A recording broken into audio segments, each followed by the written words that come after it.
From the heart of trucker America, my boy Reed Coverdale, host of The Naturalist Capitalist. As the left becomes less religious, they become more statist. And as the right becomes more religious, they still become more statist. Whenever you add government, you by default remove community. Most of the blame goes on Obama, but it actually starts with Bush, right? Like in 2006. Not sitting very still, or did his phone go out? And I have no intention of keeping any promise that I make. It's bad that the state is as big as it is.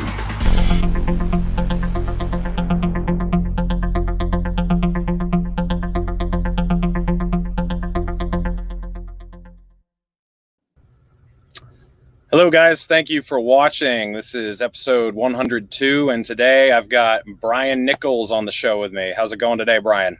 Going good. Reed, what's up, man? How you doing? I'm doing well. I've been looking forward to having you on. Full disclosure, I had no idea who you were before I had Twitter, but I've been following you for a while now, and I like a lot of what you have to say. We've been in a lot of the same circles, a lot of the same conversations. But for the audience who doesn't know who you are, just give us a little intro on yourself, what it is you've been doing, and what gets you out of bed in the morning. What are you excited about in the Liberty movement? For sure. Well, so my name is Brian Nichols. I am the host of the aptly named Brian Nichols Show. And really, the main goal of my show, when I started about 3.5 years ago, was to enter into conversations about the issues that people cared about. And my main objective for my program is to leave my audience feeling educated, enlightened, and informed. And about 3.5 years of doing that, my show has also taken on this role of being really focused on how do we create value.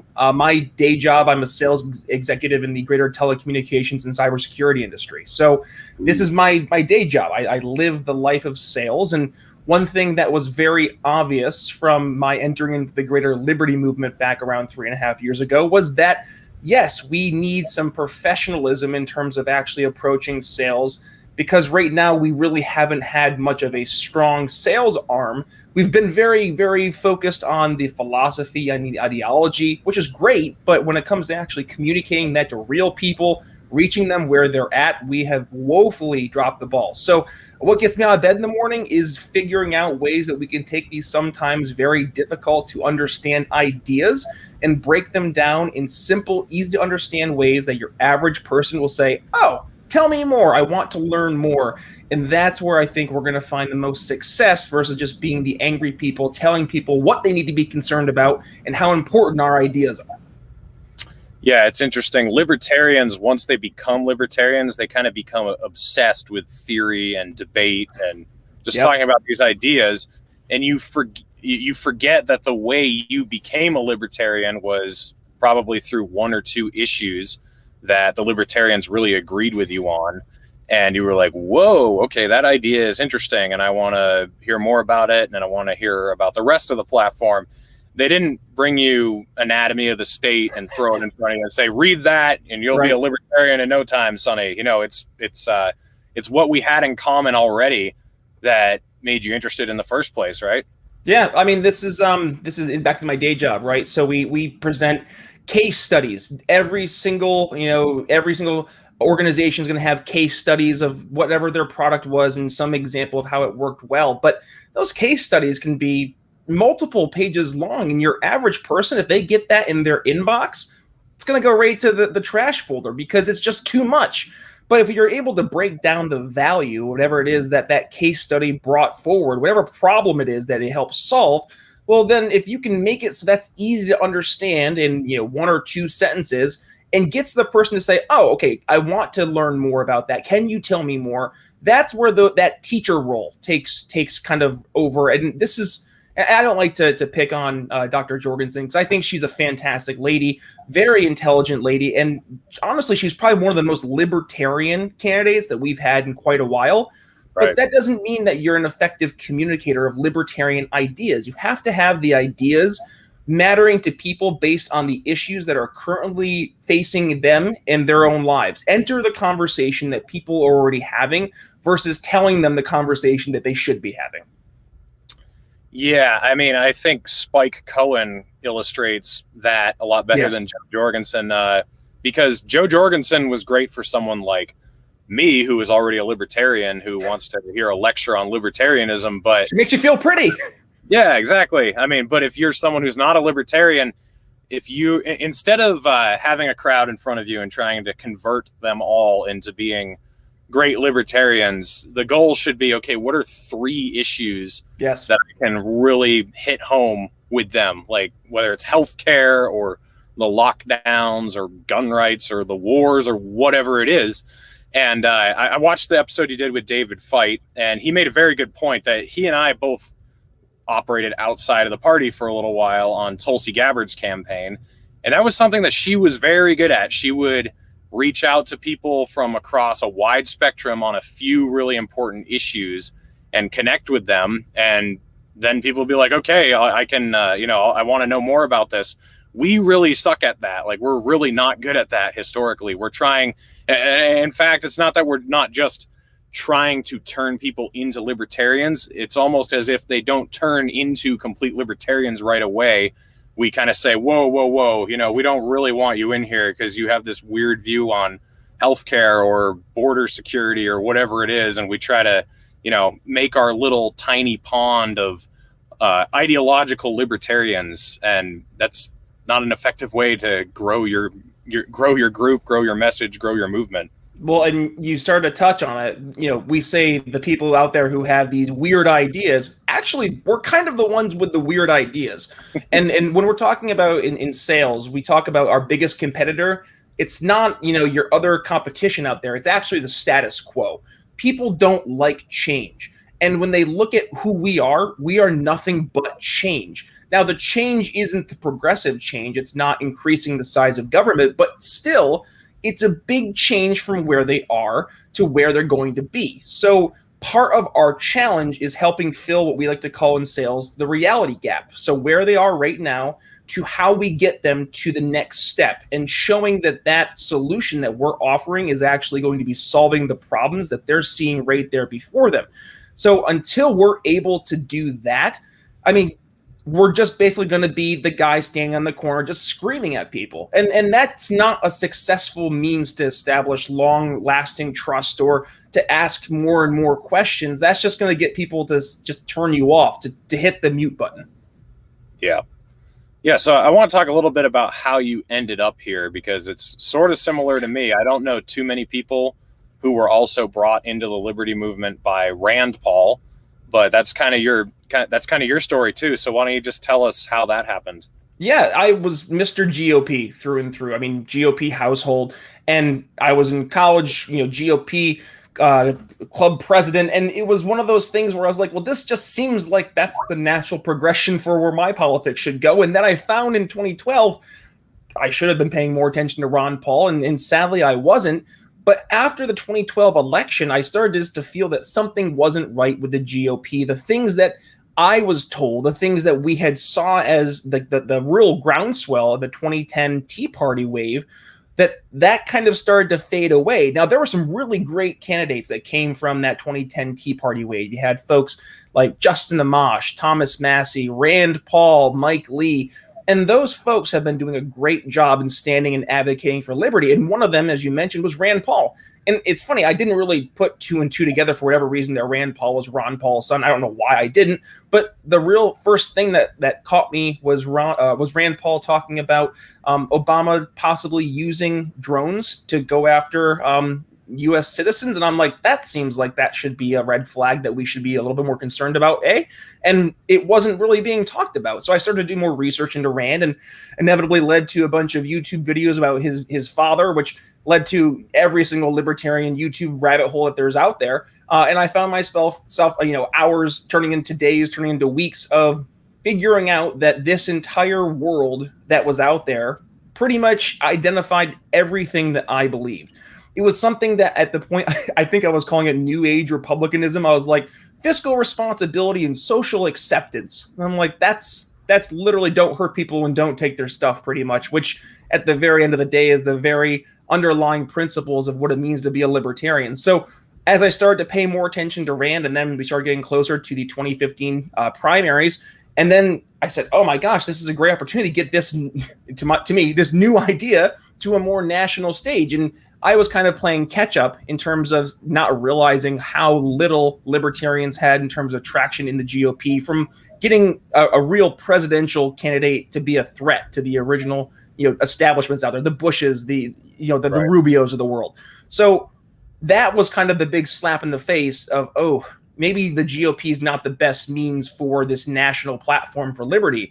And I started to look at the Libertarian Party. And I think, this is where Dave Smith's been absolutely, knocking out of the park, is that the Libertarian Party, while I don't think it's the only way to advance liberty, it is a massive tool in the toolbox that's at our disposal. It's the third largest political party. If we're not using that as a means to try and enact liberty policy, then what are we doing? I made it a focus on my show to do Sunday candidate series where I'm interviewing folks who are running across the United States, but also recently candidates who have won their elections. Trisha Butler, I just had her on the show. She's down in Clarksville, Tennessee, a council member down in Ward 12, talking about the wins, the victories that we're getting now as libertarians into office. And this is where I think we're going to find, and this might be the missing piece. People are looking for someone, and in this case, it's politicians, for better or for worse, that are going to be people they can trust. And they don't trust libertarians yet because we don't have anything of value besides just feel-good ideas, which we know are right, that people can say, this is going to make my life better right now. So once we're able to start getting more and more local candidates elected who can now get liberty policy into action and start making substantive, objective, like empirical data changes in people's lives for the better right now, that's when we can start to say, oh, by the way, that was a libertarian position. And hey, maybe you should look more into this versus the mainstream media or the corporate media's personification or characterization of who we are as libertarians. We need to stop playing defense, get on the offense. And I think the best way to get an offense is to start getting some real policy into action. Yeah, I totally agree. That's I just wanted to comment that it's kind of funny.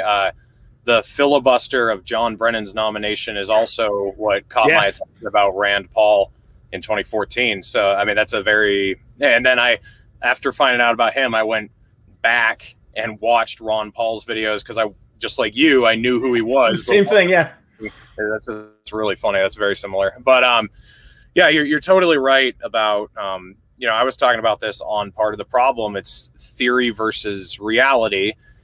So one of the great things I can do in my show is when I have something really stupid that I run into day to day at work, I can say, wow, hey guys, check this out. Like, this is the government for you, making my life easier. And I can really bring it down to the real world, and say, hey, the government is actually obstructing things from working well here. It's actually making it harder. It's actually making it more expensive.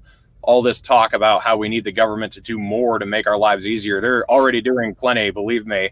Right. So I think you're right that our ideas do win when they're in action, but we're so theoretical and we're so caught up in philosophy that we get in our own way almost. Like it's almost like we don't even want to try because we're afraid that it's not going to be as perfect as we think it's going to be or something.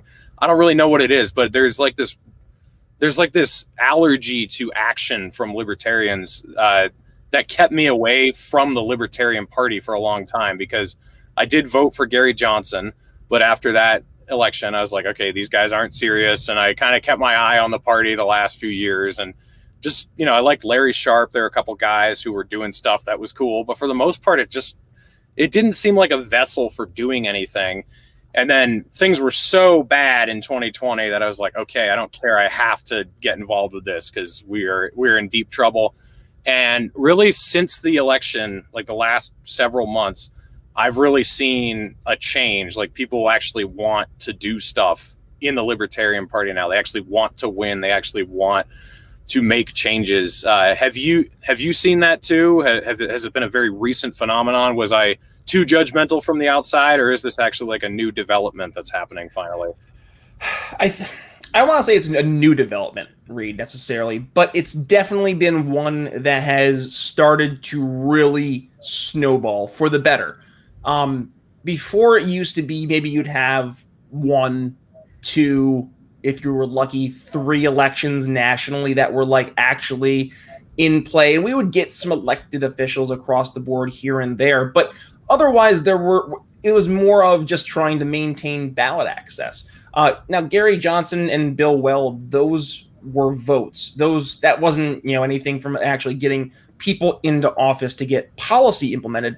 There seems to have been definitely a shift, and I would say in the past 2 years, focusing more on this local approach, getting liberty activists. And this is one thing too, it's not just through the Libertarian Party, but also through the other 2 major parties. And I've been focusing more on the GOP because that's from where I came from, and I speak the language more fluently. So I can have these conversations with more GOP leaning folks, but find those areas of common ground for liberty wins that we can not just focus on, but then build more coalitions with folks outside of our traditional liberty movements. And I think right there, that's maybe where we've seen this little fish, little pond mentality start to get more prevalent, is because as we're bringing in more people who overtly are not libertarian, just because they're new to the movement or they're learning the movement, that's making a lot of people uncomfortable. And we're building coalitions with people that we traditionally wouldn't consider, building coalitions with. I mean, right now we see a strong ally in the GOP in getting school choice enacted. That is something that we should not be pretending is not a positive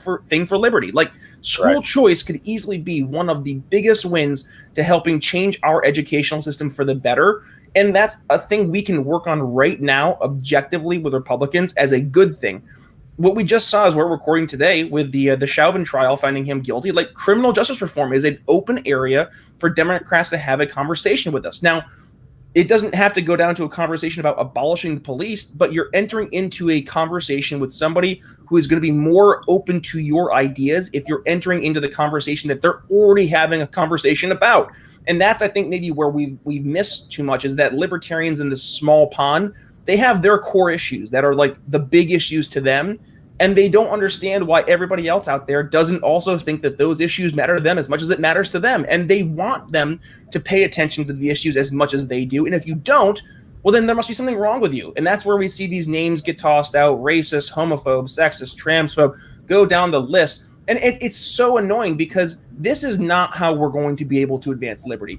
Going after each other because we're not focusing on the number 1 or number 2 issues for each of us that it means to be a libertarian, that's not how we're going to be able to change the future, change real people's minds outside of our movement, talk to real people. I mean, one of the quotes that Trisha just had in the program was, we need to make libertarians human. Like, make us not these freaking robots, or these things. You're scrolling through Facebook and you see a 13-page text thread, and it's the libertarian talking about the non-aggression principle. Do you think your average person knows what the non-aggression principle is? They probably don't even know like how to begin to talk about these ideas like we do. But we enter into conversations on level 1000 libertarian when they're at level 1. And that's on us. We need to be changing the way we approach those conversations. Otherwise, we're just going to keep on doing the same thing over again, expecting a different result. Yeah, I could not agree more with that.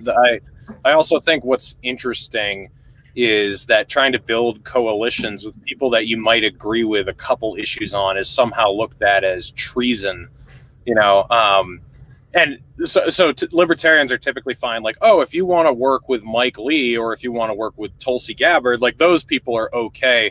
But I'm like, no, I mean, if Liz Cheney has something that I have in common with her, I don't care. Like, I don't like her at all. I hate her, but I'll work with her on that one issue. Or, AOC, if I want to work with her on decriminalization of drugs or something. Like, people tend to make it about the person who wrote the bill or the party who's pushing it, where I really don't care. I mean, I don't even care about the Libertarian Party as a thing. I just look at it as a vehicle for liberty. Yep. So whatever vehicle carries liberty, I don't, that could be one of Liz Cheney's bills, God forbid. It could be like something about taxes or something. I don't know. Like, okay, fine. Like, if that is a channel for liberty, let's take it. But we're so allergic to touching anything that's not in our little circle. It's just unclean. And I mean, that's not how you get anything done. Right. I get it, though. I mean, I get it, because our idea, like our political party, the Libertarian Party, if we were looking at that as that, is not just a political party. It's actually based on a philosophy. And that's where it gets tough, because people want, and I say people in general, the libertarians want the Libertarian Party to, by and large, also be a means of advancing the ideology. But that's not the role of the party. And I think that's where we need to rip the Band-Aid off and call it for what it is. The Libertarian Party is not a think tank. And that's not its goal right now. The Libertarian Party's goal is to win elections to enact libertarian policy. Let me say it again. The Libertarian Party's goddamn job is to help enact libertarian, pro-liberty policy. And if we can do that from a local perspective first, and then state perspectives, or if we can do those in a combination of the two, that's where we're going to have the most success. But think tank world is not real life world. Think tank world is great to help do these thought experiments of how policy can work, but that only gets you so far. Until we can actually get this stuff into action, impacting real people's lives, it's all pie in the sky stuff, and people out there, they don't care. They want to say, how can you help me now? That's what we need to be able to answer. So where's the trade-off for success versus perfection? So if we could get Mike Lee and AOC to run as the Libertarian president and vice presidential nominees, and they could win, and they could end the wars, and they could end the drug war, and that's pretty much all they'd agree on, but they could get those two things done, would it be worth running them, or are you sacrificing too much of your principles? And that's a tough one, right? And I think it would require us to kind of figure out, and it would have to be from a mission standpoint. And you see this in any organization. What are your top objectives for the year, right? So if the top objective is to end the wars, and that could be the wars overseas and the wars on drugs, then that would be a means of accomplishing that goal. But that also does open the door for possible externalities that you have to be aware of. And that's why it's important to have those coalitions really working hand in hand and collaborating and being in constant contact, versus this constantly more and more tunnel vision, siloed approach to politics, where we'll have these certain issues that will just by chance mesh up in terms of policy agreements. But I think if we were to, instead of focusing on those one or two issues and start having more conversations, we will discover that despite those folks out there who are the bad actors, that there are more folks out there than not who are genuinely good people who are looking to just figure out some path in life. I think as people grow up, they realize that the adults that they look to as the folks who they thought knew what was going on, they realize they don't know what's going on. And oh my God, that's kind of scary. So instead of putting all the adults who don't know what's going on in charge of the entire freaking world and having all the nukes, wouldn't it make more sense to have that decentralized? I'm not terrified of Walmart every single time I leave my house, because the CEO of Walmart might decide to have a bad day and hit a bad button. But we think about that if Joe Biden, hits the button because he thought it was the remote control for the television. That's the society and that's the world that we're currently living in right now. And I think we can objectively say that it could be so much better if we were to change the system. But that would require us to start having conversations with people outside of our circles. Because right now we're 1-2% of self-identified Americans. There's a lot of other people out there who are overtly libertarian. They just don't identify openly as such, or they don't really know what it means to be a libertarian. They just live this don't mess with me, I won't mess with you kind of life. And that's the people we should be reaching out to. That's our target market. And we've been completely neglecting them, focusing on people who we think should be our target market, but maybe share 20% or 30% of our values. Yeah. I think, I've been kind of the figurehead for this libertarian unity thing, and Dave's picked it up. So he's a better figurehead than I am, because he has a bigger audience. But this idea of unity doesn't mean we're all exactly the same, or that we're all going to agree on everything. Right. In fact, that's what makes us so special, is that we're not going to agree on everything and that we can reach different groups of people. So, I'm better at reaching kind of the politically homeless, anarchist type of people. Dave's better at reaching the right wing type of people. Spike typically better with more left-wing type of people, or people like me, who are kind of politically homeless, or like we all have our own target group that our messaging works for, and it's not going to work for every single messaging group. It's just at the end of the day to realize, despite our differences, we have much more in common than we don't, and realize that we are not each other's enemies, even though we have different ideas, especially when you bring it to government policy. Yes. That's what's so funny to me is, like, government policy, we usually agree on almost like 99% of the issues. It's just cultural things or societal things or personal habits that we disagree on. That has really been the push to try to get people to see the big picture. But that also doesn't mean to shut up about the small stuff. Like, still advocate your ideas. I talk about things that are still controversial. Everybody should. It's just, don't make your libertarian friend who doesn't care about your number one issue to the same extent you do, don't make him your enemy. Realize that you're still on the same team at the end of the day. You know what I'm saying?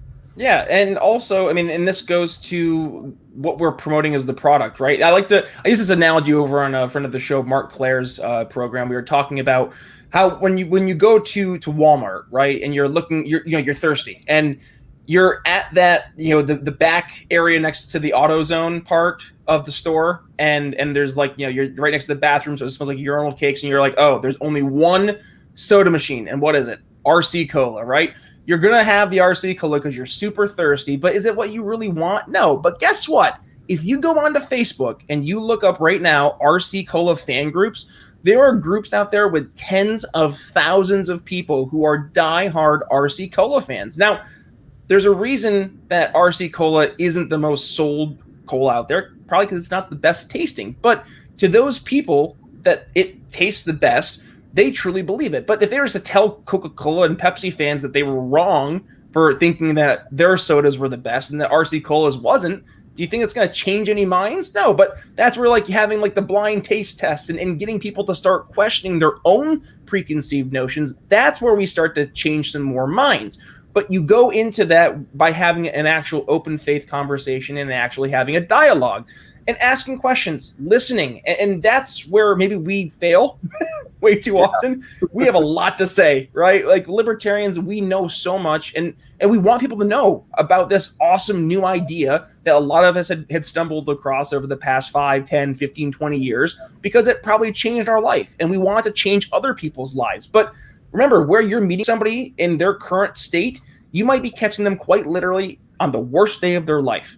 And if you're trying to force feed liberty down their throat, they're just going to shut off. So instead of focusing on just, telling them what they need to know, ask them what is their problem, what do they need help with, and then try to craft a solution that is a liberty-based solution. Now, don't beat them over the head with it. And if they say, not right now, that's okay. But now you've planted that seed. And that seed will take some time to grow, but it will still be there. I have a buddy of mine, and on the political compass, he and I, we were pretty much like mirrored images of each other. I'm in the bottom right quadrant, and he was in the bottom left quadrant. And I said, listen, man, as time goes on, you get more comfortable with economics. I'm pretty confident in saying you're just going to start to glide more and more to the right. And he's been taking this test now for like every year for the past 3.5 years, and he's right on like the dividing line now. And that's not through me force feeding, articles from AIER or Mises or FEE down his throat. Right.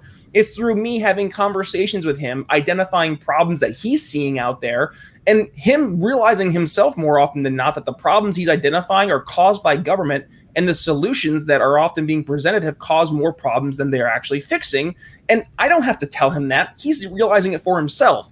But he wouldn't be open to even considering these different ideas were it not for me engaging in a conversation to get him thinking about it by asking the questions that are getting kind of his wheels turning on his own. And that's where we need to start getting better, is asking better questions that are going to get people to start asking more questions in response to get us, again, to tell them more.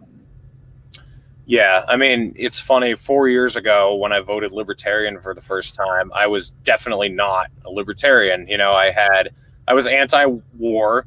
I cared about civil liberties and I've never been a socialist, so I was, mostly capitalist in the way I thought or whatever. And I cared about the deficit, and that was really about it. I'm very different now than I was 4 years ago, and people didn't try to push me out. People answered my questions. They'd have conversations with me. And like you said, they weren't jamming those ideas down my throat. I have naturally ended up where I am pretty much all the way in the bottom right-hand corner of the political spectrum. And it's just been the most honest convictions happen unintentionally. You don't want to become an anarchist. It sort of happens to you after a long enough time. Like, you start realizing that, wow, all this government stuff, with the small stuff where I thought it got in the way, it really did. But now I'm realizing it does with the big stuff too. And, whether or not you end up actually becoming an anarchist or a libertarian, I do think that when people are honestly looking at their lives and looking at the situations they're in, that is where they're going to slowly end up. And it's really just about introducing that idea to them and getting them to look at things in a different way. Trying to explain, because they know something's wrong. They know things aren't working. They know things are not smooth, but they don't know why. And so if you can just show them a few of those major things that are ruining their lives, then it'll start to make sense. And instead of insisting that they see it your way through your lens, try to look at it through their lens and see what in their life is messed up, what is being slowed down in their day-to-day struggle. And then you can actually make it important to them. Yep, bingo. And that's something that we need to pay more attention to, but also realize that we don't need to make it as difficult as we think it is. So I found in life that the two things that usually are the hardest, and that's trying to learn something new or to think about a new solution to a problem or a new product you're going to buy, is feeling that you have to be consciously doing it. I've always found that I learn the best, or I'm being sold to the best, and I don't even realize it's happening. And that's where we need to get really good. There's a reason that the Democratic Party has played so well their hand in getting buddy-buddy with Hollywood, because Hollywood is the storytelling machine, and the best sales out there are through being told in stories. So if we're able to effectively communicate ideas more through stories, we're just going to start to permeate more through people's their lizard brain, and that's something that we aren't doing. And if we can start, and yes, there are some folks out there who are doing a great job. I mean, goodness, Matt Kibbe over at Free the People, that's been his entire organization's goal, is helping best effectively tell stories. That's something that we can do more effectively, but also from a sales perspective, you hit the nail on the head there, Reed, is that if we're able to, instead of coming across as this force feeding, take the sale, just do this one-time transaction, if we can just set the task, say, hey, I'll give you a call in 3 months, and keep on checking on those problems, and start, in the meantime, giving them the literature, giving them the value adds, still engaging and staying top of mind. That's important, and we're not doing that. We talk about these ideas all day long of how great they are, and why aren't people just jumping on board? We know how great they are. Why don't they see it? There you go. That's the problem, because we that's the mindset we have. It's not on them to just see it. It's on us to help them see it. And we haven't been doing that effectively. Right. Yeah. I mean, any good teacher will try to meet a student on his own ground. Any good teacher realizes that nothing can be taught. It can only be learned. Yes. And libertarians need to understand that too, for sure. So it seems to me like people think that we need either a radical message or a pragmatic message. To me, those two aren't contradictory. It's right. I think when they're saying pragmatic, they mean moderate. They don't want a moderate message. So you don't want a message where you're watering down what you believe, literally changing what you say you believe to appeal to other people. That's what moderation is. Where pragmatism, you can still be radical and pragmatic, especially if you're smart about which issues are important at a given time. Yes. So if you were running on gun rights as a libertarian in 2004, that wasn't a smart move because George Bush was president. He had just let the assault weapons ban expire, and so like, okay, why run on gun rights? That doesn't really make any sense. Maybe the war on terror and regime change wars and the Patriot Act, maybe things like that are a little bit more important to stress. And that doesn't mean you don't talk about gun rights. You can still talk about gun rights. You can still talk about where George Bush might not have been great on them, but don't make that your number one issue. Don't suck all the oxygen out of the room just to talk about guns.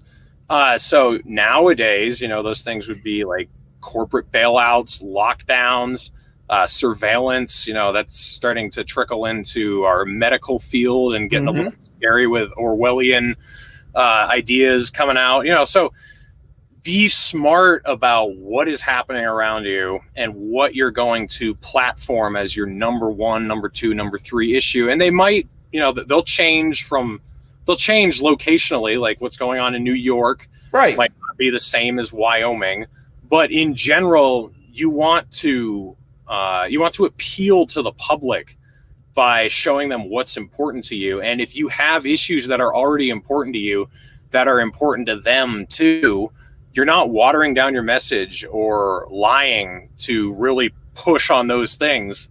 And some people feel like even if you're explaining to other people why something's important, they feel like you're already watering down the message because you're not just up there screaming "End the Fed" at the top of your lungs. It's like, well, that's just part of the game. You've got to explain to people why ending the Fed, yes, is going to change their lives.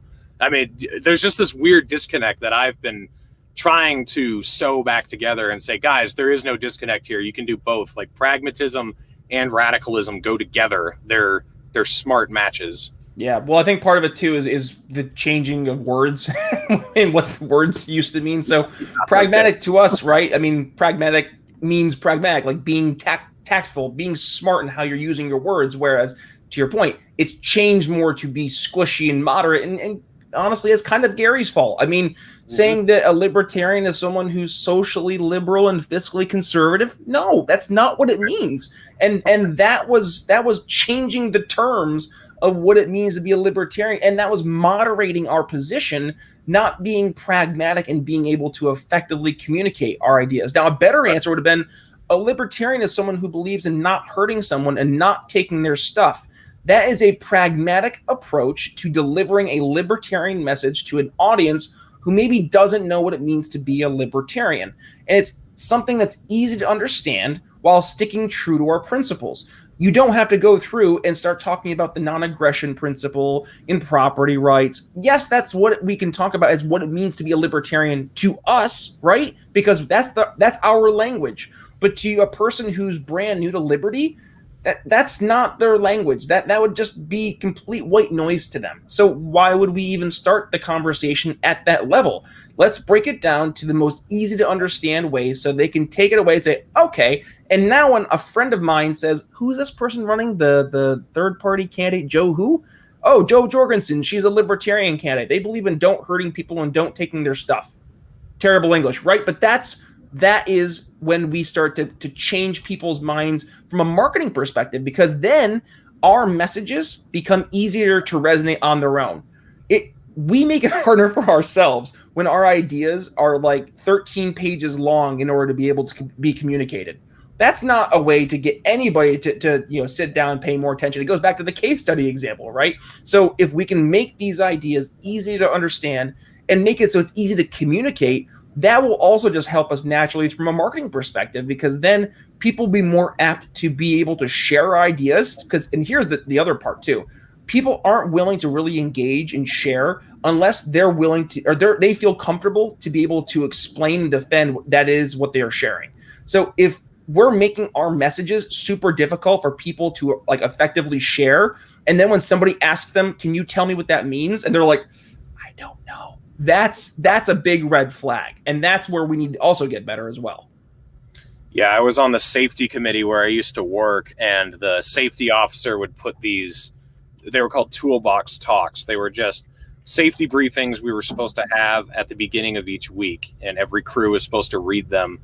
And to him, he'd feel great if he wrote something that was like 6 pages long and it had all this literature crammed in there. And I was like, Bob, 2 paragraphs tops, right? Or no one's going to read it.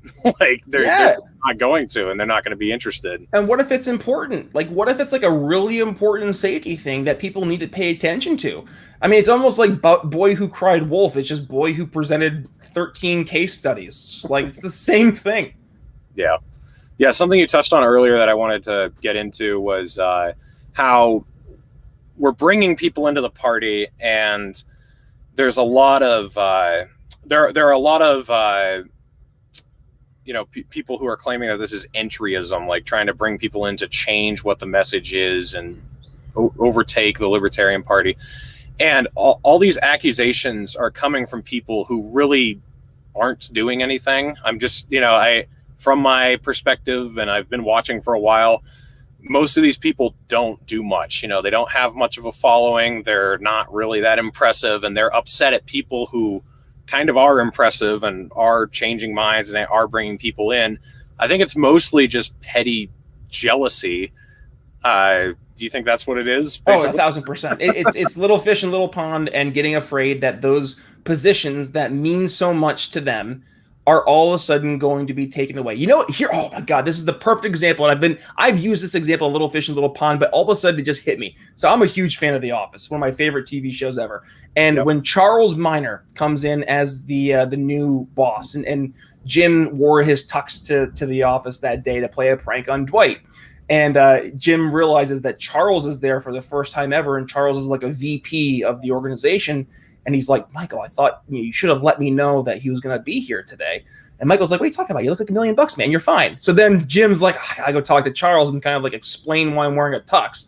So he's like, hey, Charles, I usually don't wear a tux, but one of our sales guys, Dwight, he was driving me a little crazy, and he sent this memo how he had to look nice and dress nice. So I had to, tease him a little bit and go ahead and dress up in a tux. And Charles, okay, Jim, what'd you say your role was here? Well, I'm a sales guy, but I'm also an assistant to the regional manager. Oh, you're an assistant to the regional manager. And what does this come with any responsibility or any job title or rules? Well, no, it was actually a made-up job for Dwight to make Dwight feel better for a while, but then it actually became a real job that they gave to me, but I kind of more just have the title right now. And then Charles like, so does this made-up job, does it have some significance to you, Jim? Do you want to maintain that job? And right there, that's what this is. It's a made-up job that people have built for themselves in a cool kids club. Oh, man, a cool kids club of libertarians who every week, I know, super, super air quotes, please, because they have built up this position of, I'm the secretary for my county LP. And it's like, great, what are you doing? Like you have the title, now what? Well, I took the minutes and I made sure that we stuck to Robert's Rules of Order. Okay. And this is what's happened. That's become success, is maintaining our party rules and making sure that we're sticking to bylines. I'm sorry, that's not a political party. That's how you function to make things happen, but that's not the goal. That's not what the party does. The party does not exist to be meetings. This is one thing, and I don't mean to go after the old chairman, but they used to say he could run a lot of good meetings. Great. I don't care. Stop worrying about running meetings, and how about let's start winning elections and winning local elections, getting libertarian policy into action, building collaborative efforts and coalitions with people outside of our movement and organizations that we typically wouldn't be doing that with. Also, while not trying to call other libertarians all sorts of names in the book and push people who are some of our best advocates and best mouthpieces out of the movement. It's completely destructive. It's completely backwards. And honestly, we are not in a position to be at all doing this. We should be all hands on deck. If you are ready to help get liberty in our lifetime, you're on my team. Let's roll. I'm tired of the fighting. And if you're not, and you're trying to maintain some status quo petty bullshit, get out of the way. Absolutely. Yeah. I mean, it would be like me being so proud of doing my pre-trip and filling out my logbook without getting the load anywhere on time, kind of missing the picture. I know how to do all the technical parts, but if you're not getting the load delivered, who cares? I see this because I talk about this in my day job. I don't mean to monopolize, but we have the engineers and the sales guys. The engineers can talk about how an SD-WAN device works to like all the specs. They can talk about every single port, and they can tell you the value of the different USB selections. And at the end of the day, that doesn't matter. What is it going to do? What does the product do? What problem is it solving? That's what matters. The specs don't matter. The problem it's solving matters, and the problem it's solving for the person. How is that impacting that person? That's what we need to be focusing on, not the specific product itself. I couldn't agree more. Well, it's been great having you on, Brian. I know you got to get going, but I'll just let you plug your show or anything else that you want to mention, where people can follow you and keep up with what you're doing.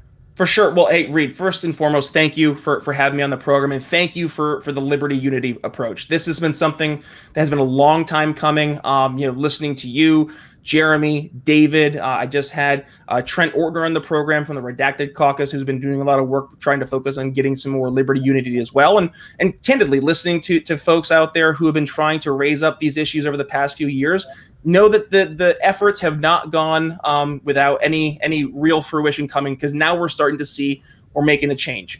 So if folks want to learn how to effectively sell the ideas of liberty to people outside of our movement, that's what my program has been focusing on recently. So we're doing 4 times a week. Every Sunday, we're doing a Sunday candidate highlight series, talking to all the different folks out there in the liberty movement, from the GOP, LP, Democratic Party, who are focusing on liberty, either policy or whatever it may be from their respective communities, and raising up their candidacies and trying to help promote them. And then Monday, Wednesday, Friday, we have our traditional show that airs every morning. But also, we just recently added a YouTube aspect to the program as well. So we're airing on Sunday nights, Tuesday nights, and Thursday nights, the video version of each program at 8 p.m. over on the Brian Nichols Show on YouTube.